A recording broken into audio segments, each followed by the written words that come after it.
Cultures TV. Focused on quality and convenience, there isn't much you won't find at Marie's Mini Mart. Home-style breads, sandwiches, plus a variety of artisan breads and delicious single-serve desserts available exclusively at our Frecker Drive location. Marie's Mini Mart, with 25 locations wherever you go, there we are.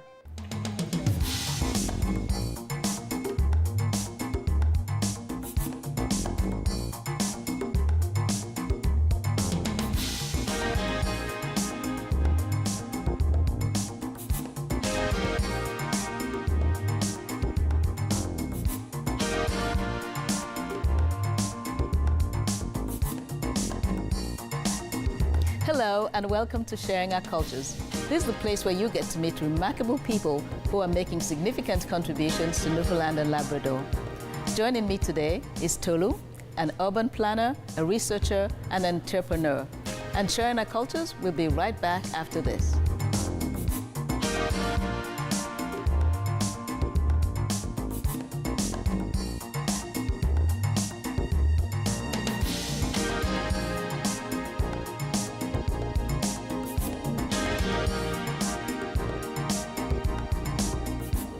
Welcome back, and joining me for a very interesting conversation is Tolu.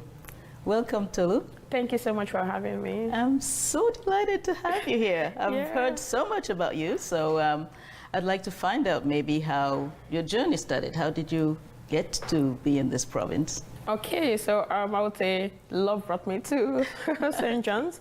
So my husband came for his PhD in 2015. We got married, and I had to come join him. So that's what brought me to Newfoundland.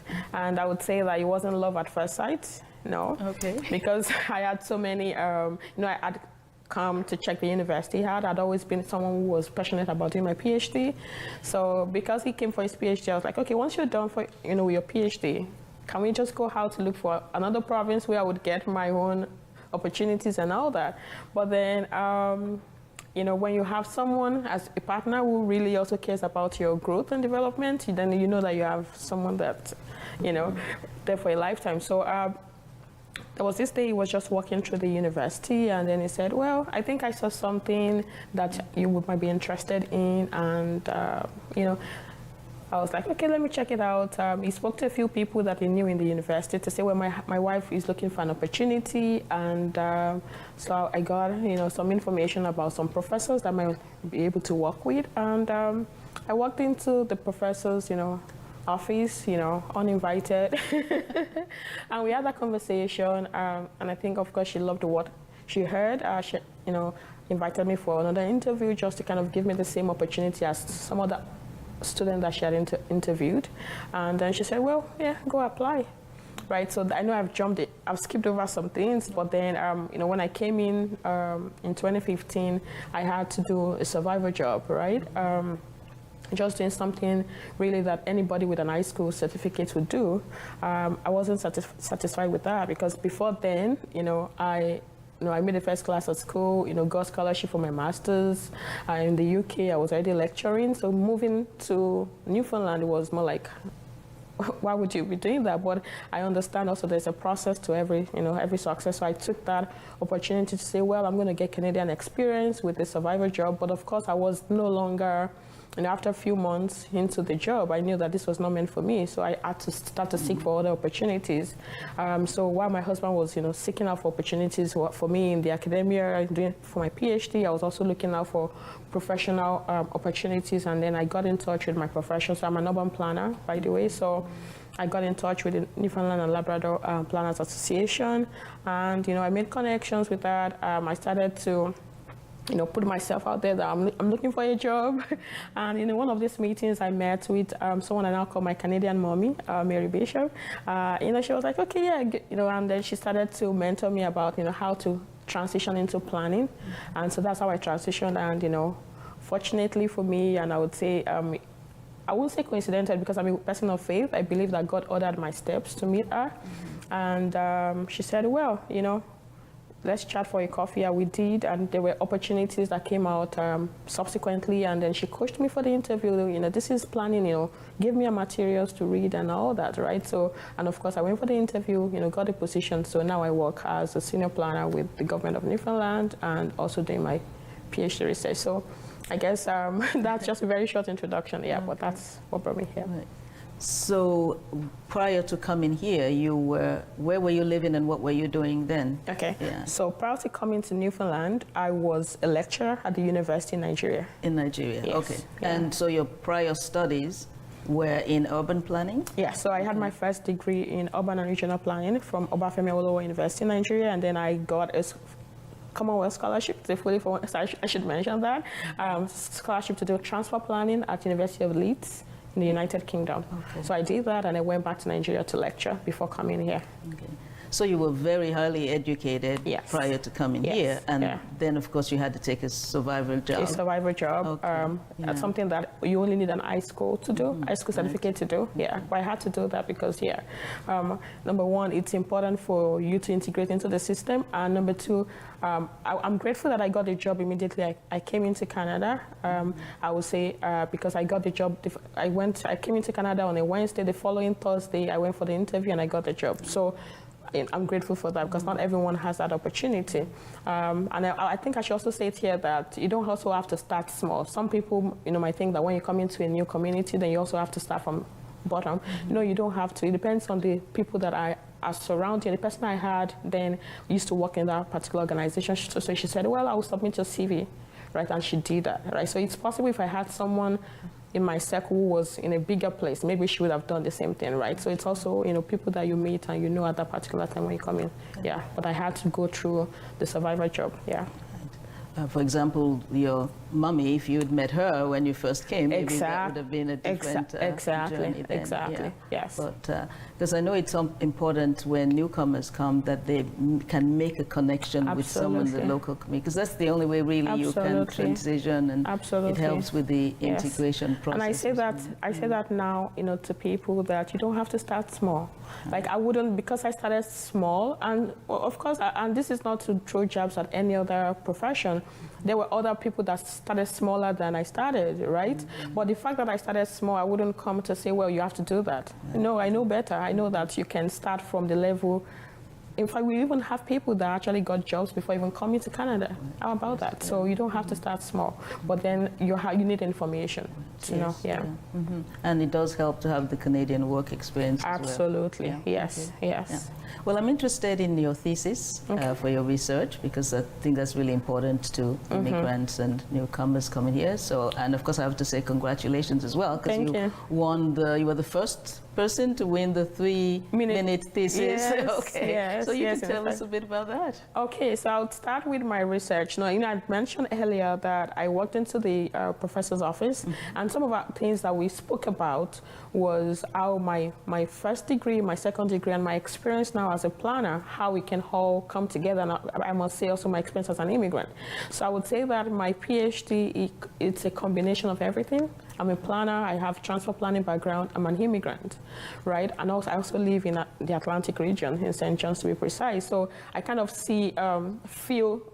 I feel like there's no other person that can tell the story of an immigrant more than someone who has a lived experience, right? So, and having the lived experience, how my experience on the bus it was when I first came, and how I thought, immigrants can integrate into the system. I thought, well, this would be a fantastic opportunity. And to be honest, I didn't see the whole big picture when I started, and I'm grateful to God, for, I would say God here because it led me to my supervisor, Dr. Potishema. She was able to, from that, she's based in, she has a transportation focus interest for our research. So she was able to, see, okay, how my background, my educational background, and my lived experience can actually come together. And so that's how my research came to be. And I have to say all that because sometimes you might say, well, this person all had everything figured out before they started. No, that was not the case. It was just step by step, just more like onions when you keep peeling the, so that's how it has been. And I would say the more I delve into this research, I just concluded my data collection. My case study is looking at St. John's and Halifax, and I'm also looking to do some comparative study as well to see what the experiences of immigrants are like, because we know that St. John's and Halifax, we can group them under the small and medium-sized cities, which are quite different from these large census metropolitan areas where you really find immigrants, right? So I wanted to see what are the uniqueness, how would transport really help immigrants to integrate into the society, and of course, given my own experience. But what I discovered is that my own experience was just a tiny fraction of what people actually experience, right? I spoke to a lot of immigrants, and for me, it was very interesting to learn what they also went through. So I felt while I had an experience of who I had to, Sekoram, for example, there was a particular day I was supposed to take a bus 12. I took a bus 2, so something like that. But you also have people who have, different experiences as well, like, taking a bus that was supposed to go from A to B, then they would take a bus going from B to A because there's no proper, and that was in Halifax, there's no proper labeling to say this is the direction of the bus, right? So you see all those things, and I'm like, okay, this is something that we need to speak about. And if those that are planning the transit system don't know what you are going through, then there's no way they can plan for you. So how can we put that to the fore? So that's, so far. Okay. Yes, because I was going to ask you for some examples of what you've heard, what you've collected in the data so far that shows the kinds of experiences that immigrants have with the public transit system. Okay, so I think a very important one to mention is that some people, so we have different categories of people. We have categories of people who came from communities with well-established transit system, and so there are expectations of, I'm coming to Canada, so I should get some. For example, I spoke to a lady who was coming from the UK with, fantastic transport system, and then she moved to Halifax, and then she's like, okay, this is not as great as, where she was coming from in England, and she said she was actually forced to buy a car earlier than she would have desired to do that. We also find another category of people who are coming from communities or probably, developing countries where the transport system is on demand rather than on time. Here you have, once it's this time, you expect the bus to be the bus regardless of the capacity. But then you have somewhere, for example, in Nigeria, where the bus has to be full before it moves. So when you get into the bus station and the bus is leaving, and you're like, but the bus is not full. Why is the bus leaving? So that's sort of the things I got from transit. And I know that a lot of people spoke about shelters, the bus shelter. Some people had expectations that, well, it's so cold, can we have the shelters to be warm up a bit? So you have extreme, but it's also important to get all these so that at least we can see how we can meet the needs of this population. Yeah, well, that hitting the bus shelter is important, especially on those cold winter, windy days when I always think about that as well, people standing in the bus stop in the cold and not being able to do anything. So what are the expectations then for you in terms of what's your theoretical framework for this research, and what are the expectations of the conclusion of it all? Like, when are you hoping to submit? Okay, so, at the point now where I'm analyzing my data, and I'm looking at it basically from the inclusive cities and mobility justice. Okay. I'm looking at that everyone has or should have, equity when it comes to transit. It's a social need. It's a need that everyone should have access to, and immigrants should have as much equal access to transit as some who is a local. But then I think I also need to mention here that. Research has shown us, and even my research, I've seen from my preliminary data, that immigrants are more likely to use transit system than non-immigrant. So the thing is, if we all know that immigrants are likely to use bus transit system, so it means that we can guarantee ridership, at least from a particular group of people.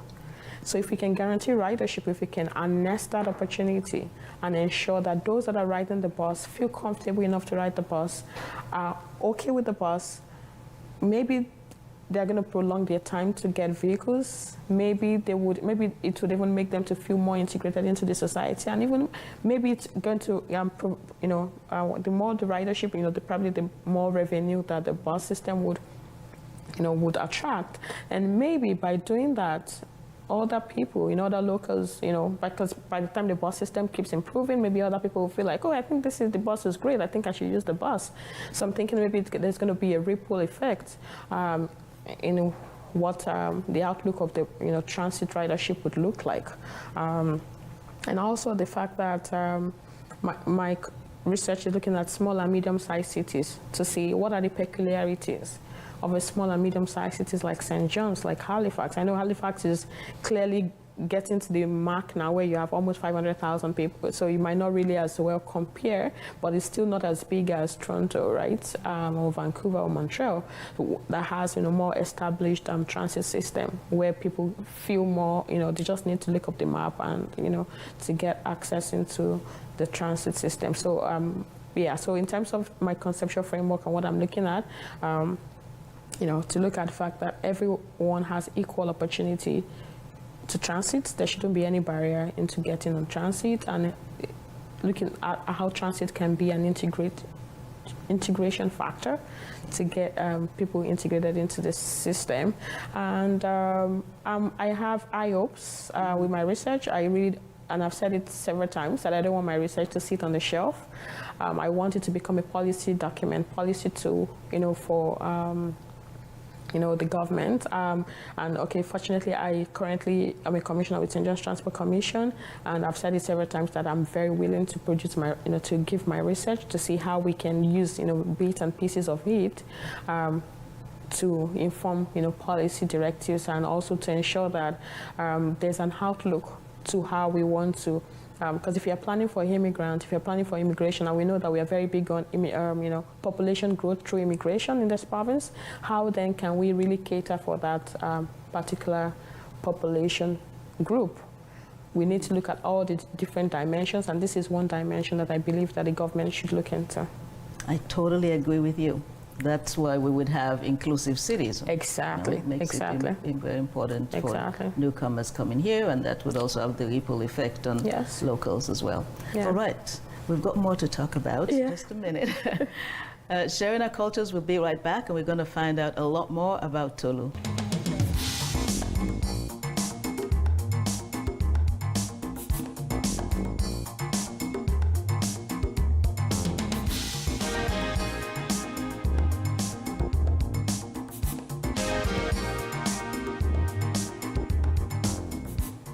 Welcome back to Sharing Our Cultures.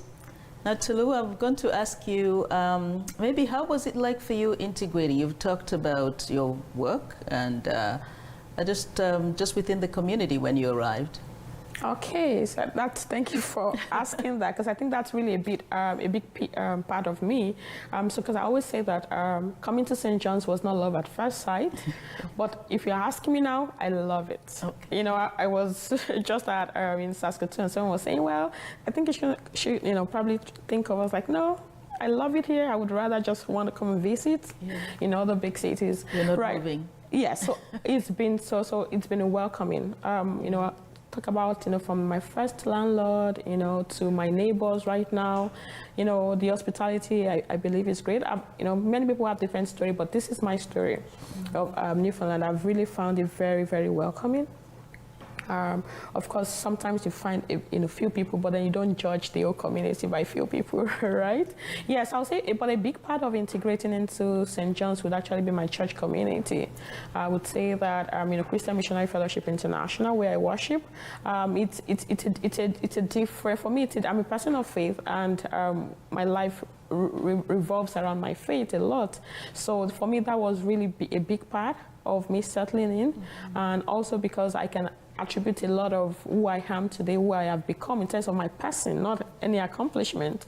So I would say that a big part of me, integrating into the community would be my church family, Christian Missionary Fellowship International, because I've grown in terms of my spiritual life, and because anything I am today, I believe that my greatest accomplishment today is who I am becoming. It's not any material thing or any accolades or anything. It's who I I'm becoming. And a big part of that is my faith, what I get to hear, the light that I have received so far from God's word. So I think that's really a big part of me. And of course, I wouldn't have met this church family if I had not come to St. John's.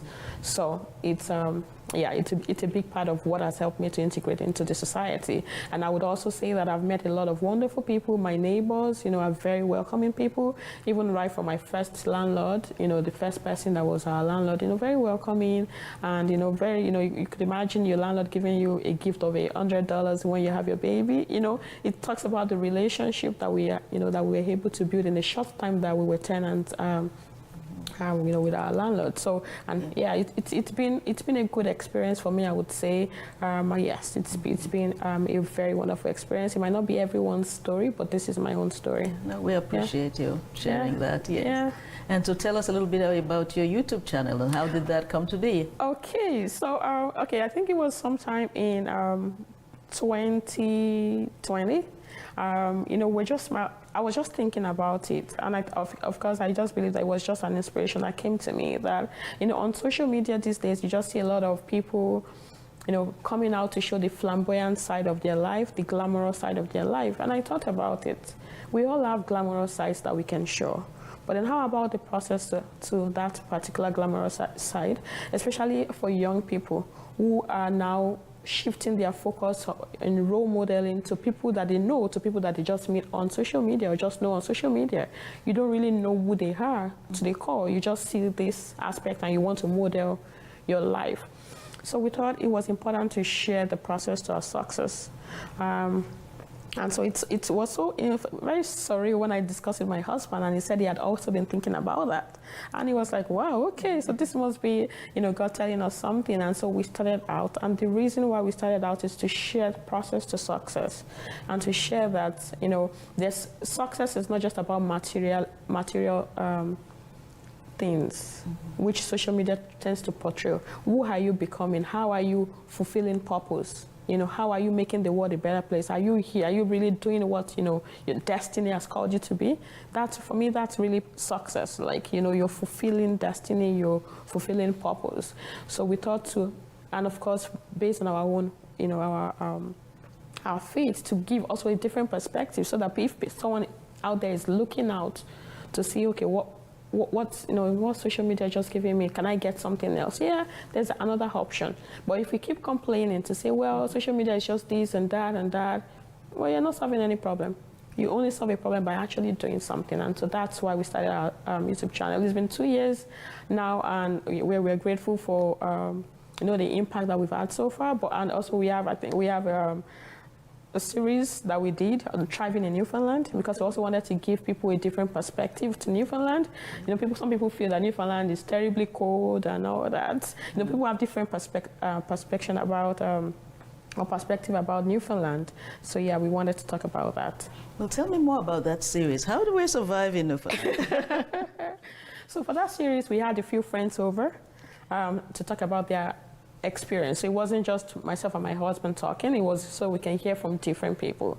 And people talked about, the welcoming nature. I think that was very common. They talked about also the standard of living, how if, family friendly community.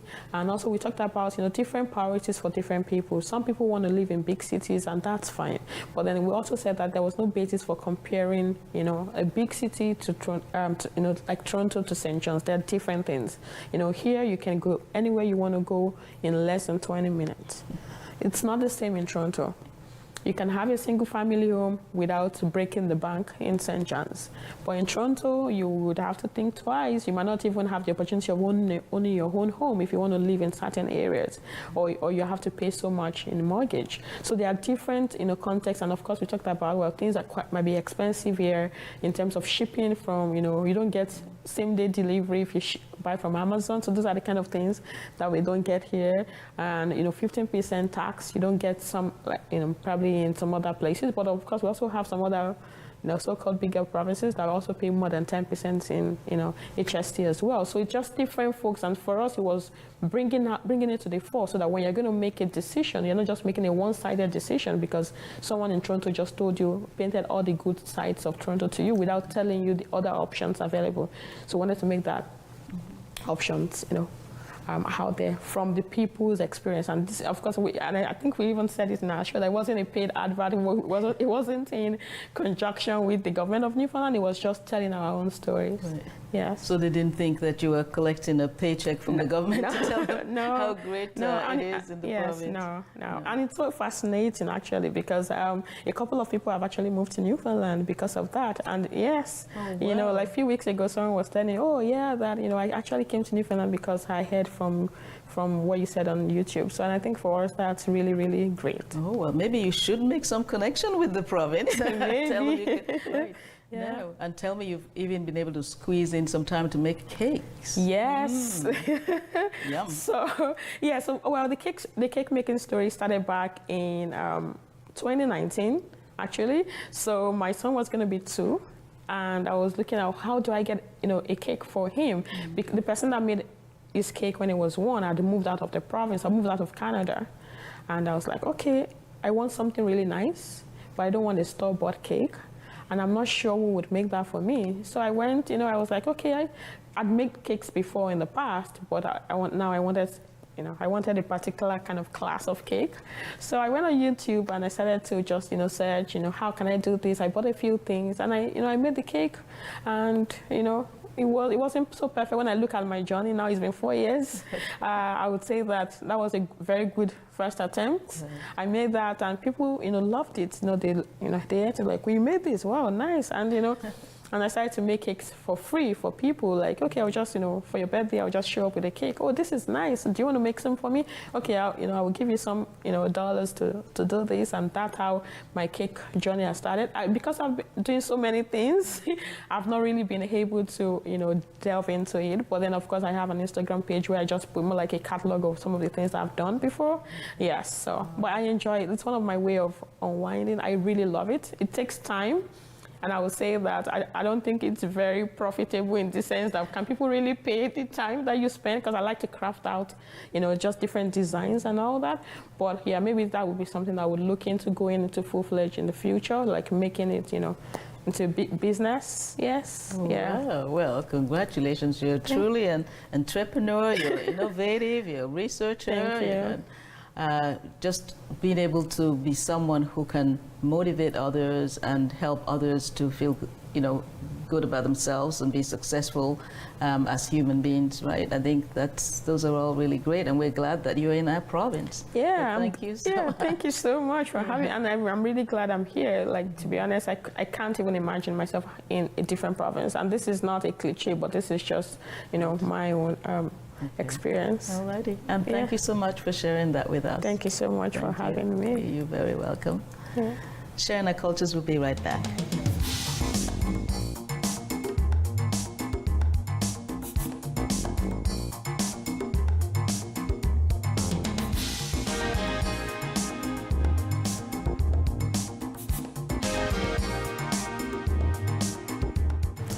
Thanks to Tolu, it has been such an interesting conversation, learning a lot about urban planning and her life here in Newfoundland and Labrador. Join us again next time for another episode of Sharing Our Cultures.